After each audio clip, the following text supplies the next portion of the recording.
Kohila Alevis elav Marta Kivi tähistab 5. veebruaril oma 106. sünnipäeva.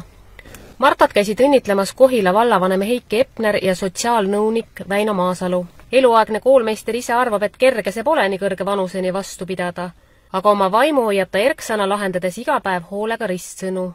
Te mäletate kõiki neid 100 aastat, mis Eesti Vabariik on olnud.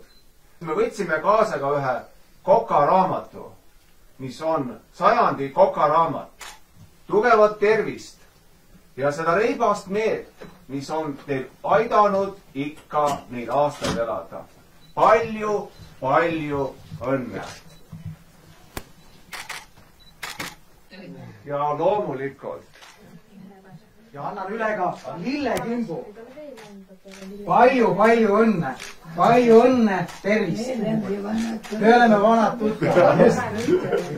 Olen teile väga õnne. Ja tervist! Üks kandmeni nii palju õnne. Ma olin 5-aastane, kui vabariik sündis. 5-aastane. See Jüri seleta ära. Nad elasid lühikest aega Peterburis ja kui siis see revolutsioonide möll siin peale hakkas, siis isa tuli Eestisse korra, et vaatab, mis värk siin on ja siis läheb tagasi, aga enam tagasi ei lastud. Ja siis tuli nendel ka ära tulla ja siis nad olid karantiinis, võt sellest ongi see moosisaia jutt. Sõjaväelased andsid lastele moosisaia, povidlo. Ja kui nüüd nõukogude ajal oli ka povidlo, oli väga tuttav. Elu sai alguse uuesti seal, kus ta enne oli, ehk Saaremaal, Pöides, ehk Tornimäel. Ja pere oli, nagu on seal keskmises reas ülevalt teine pilt, on 3 last ja isa ja ema. Ainukene, kes neist siis elus on siis Marta. Vanem vend Aleks küüditati ära, oli koolijuhataja, siis löödi Siberis maha. Teine vend Boris oli Nõukogude armee ohvitser, hiljem Leisi ja Saaremaa ühisgümnaasiumi tänase nimega direktor. Ja Marta on eluaegne kooliõpetaja ja meie lastehoidja. Mu isa ka kokku oli meid 4-3 meistrit. Kodus isa, 2 venda. Olin laulmise õpetaja. Pidin pilli mängima, et lapsed tantsida saavad. Leppisime Tornimäe koolis õpetaja kokku.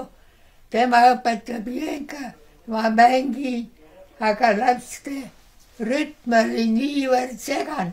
Ajas minu mängu sassi, siis klaveriga läksin ukse taha ja koridoris lapsed tantsid jenkat. See on mälestus jenkast. See esimene Eesti aeg oli ikka Eesti aeg. Õpetajal soodus. Aga praegu on Eesti aeg. Pisike pension on. Ja õpetajal oli korter, kütte ja valgustus. Prii, ei mingit norme. Puhkus oli nii, et mai lõpus kool sai läbi. Juuni, juuli, august, september, puhta prii. Palk oli kogu aeg see, mis ta oli. Eesti aeg austas õpetajat ja mitte nii, et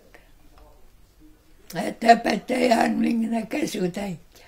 Õpetajal oli oma sõna. Võisin ikka kasvatada last ja kasvasid ka tublid.